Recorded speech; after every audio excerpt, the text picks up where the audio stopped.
बेटा, आज हमें अपनी लकड़ी के घर की मरम्मत करनी है। तुम दोनों को मेरे साथ जंगल चलना होगा लकड़ी इकट्ठा करने के लिए। बारिश का मौसम आने वाला है, उससे पहले हमें अपना लकड़ी का घर मजबूत करना होगा। पर मम्मा हमें कहाँ जाना है?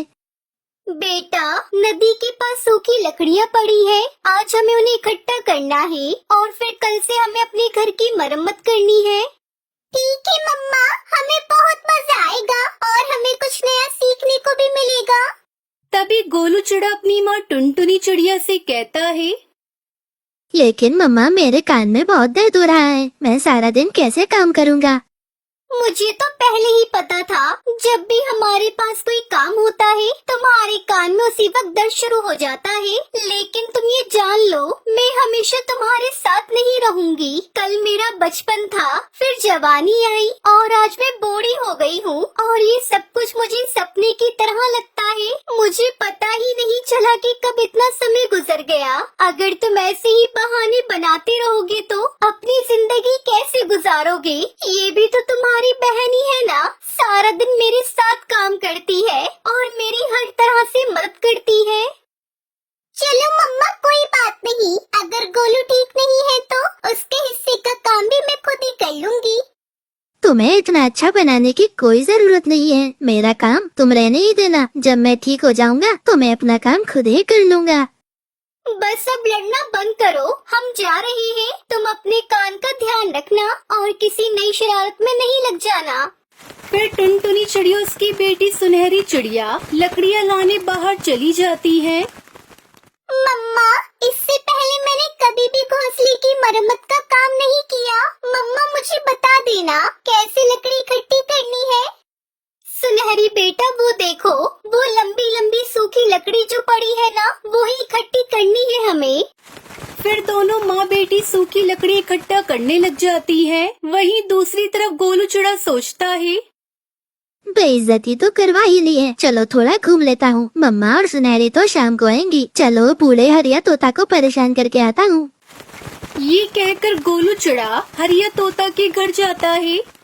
हेलो बूढ़े तोते, कैसे हो तुम? अपने बोलने का तरीका देखो, ऐसे बुलाते हैं बड़ों को। तुम यही सीख रहे हो, तुम तो हो ही बदतमीज। खैर बताओ, क्या काम है तुम्हें?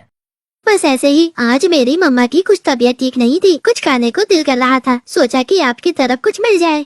अगर सच में तुम्हारी मम्मा बीमार पड़ी हैं, तो ये लो, एक अमरूद पड़ा है, यही खा लो। फिर गोलू चिड़ा वह अमरूद खा लेता है और अपने मन में सोचता है, पेट तो भर गया, अब कौन सी शरारत करूं जिससे थोड़ा मजा भी आ जाए। हाँ, शरारत का सामान तो मेरे सामने ही है। गोलू चिड़ा सामने से एक फूल तोड़ता है और उसमें एक लाल मिर्च मसल मसल कर उसे हरिया तोता के पास ले जाता है। हरिया अंकल धन्यवाद, अमरूद मजे का था। बदले में मैंने सोचा कि आपको फूल गिफ्ट कर देता हूँ। सूंघ कर देखो, इनकी खुशबू कितनी प्यारी है।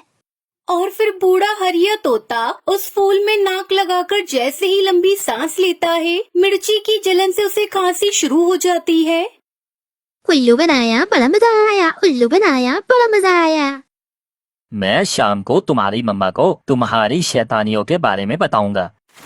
फिर गोलू चिड़ा जंगल में पूरे दिन शरारत करने के बाद घर जाकर अपने घोंसले में आराम से सो जाता है। वहीं टुनटुनी चिड़िया लकड़ी लाकर घर की मरम्मत करने लगती है। मम्मा, आप थक गई होंगी, रहने दीजिए, हम ये काम कल कर लेंगे। नहीं बेटा, मुझे कैसे भी करके लकड़ी का घर मजबूत करना होगा तुम दोनों के लिए, वरना तुम दोनों बारिश में बेघर हो जाओगे। बस बेटा, आज मेरे पंख में थोड़ा दर्द हो रहा है। मम्मा, मैं आपके पंख दबा दूंगी।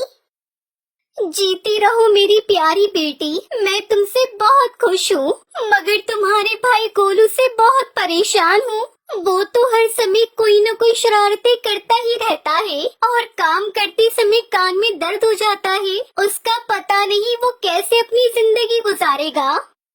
मम्मा, ऐसा ना कहो, आप हमेशा हमारे साथ रहोगी। नहीं बेटा, ये तो किस्मत का दस्तूर है। अगर इस दुनिया में आए तो जाना ही पड़ेगा और एक न एक दिन मुझे भी जाना होगा। चलो जल्दी से अपने घर की मरम्मत कर लेते हैं। कुछ घंटों की मेहनत के बाद टुनटुनी चिड़िया अपना लकड़ी का घर बहुत ही मजबूत कर लेती है। फिर वो घर के अंदर जाती है। हाँ गोलू, कुछ कान का दर्द कम हुआ या नहीं? अब कोई बहाना तैयार है तुम्हारे पास? मुझे पता है सुनहरी आपको मेरे खिलाफ करती है। वो तुम्हारी बहन है, शर्म करो। उसने कभी भी तुम्हारे खिलाफ कोई बात नहीं की। तुम्हारी करतूत ही ऐसी है। वो सभी बातें कर ही रहे थे कि तभी उनके पास हरिया तोता आता है। टुनटुनी, तुम्हें पता है आज तुम्हारे बेटे गोलू ने क्या किया? क्या हुआ हरिया काका? गोलू के तो कान में दर्द था। आज वो सुबह से घर से बाहर ही नहीं गया। नहीं टुनटुनी चिड़िया, यह मेरे घर आया था और कह रहा था कि तुम्हारी तबीयत खराब है, मुझे कुछ खाने के लिए दे दो। फिर उसने मुझे फूल में मिर्च डालकर सुंघा दी, जिसकी वजह से मुझे बहुत तकलीफ हुई। फिर गोलू चिड़ा शरारत पकड़े जाने पर सोने का नाटक करता है। हरिया काका, मैं बहुत शर्मिंदा हूँ, मुझे माफ कर दीजिए। अभी आगे से कभी ऐसा नहीं करेगा। ये सुनकर हरिया तोता वहाँ से चला जाता है। तभी टुनटुनी चिड़िया के पंखों में दर्द होने लगता है। आह, सुनहरी सुनहरी बेटा, मेरे पंखों में बहुत जोरों से दर्द हो रहा है। मुझे सांस लेने में दिक्कत हो रही है। बेटा, मुझसे बैठा नहीं जा रहा। शायद मेरा अंत आ गया है। नहीं मम्मा, ऐसा मत कहो। आपको कुछ नहीं होगा। गोलू, जल्दी इधर आओ। देखो मम्मा को क्या हो रहा है। मम्मा, क्या हुआ आपको? अपनी आंखें खोलो। आप अपनी आंखें क्यों नहीं खोल रही हो? लेकिन टुनटुनी चिड़िया ने तो अपनी आंखें हमेशा हमेशा के लिए बंद कर ली थी। नहीं मम्मा नहीं, मैंने आपको बहुत तंग किया, मुझे माफ कर दो। प्लीज मम्मा प्लीज अपनी आंखें खोले। फिर मैं दोबारा कभी ऐसा नहीं करूँगा। हमेशा आपका कहना मानूंगा। बस एक बार उठ जाओ। अब गोलू चिड़ा को अपनी गलती का एहसास हो गया था। फिर वो अपनी बहन सुनहरी चिड़िया के साथ अपनी माँ के बनाए हुए लकड़ी के घर में रहकर अपनी जिंदगी बिताने लगता है।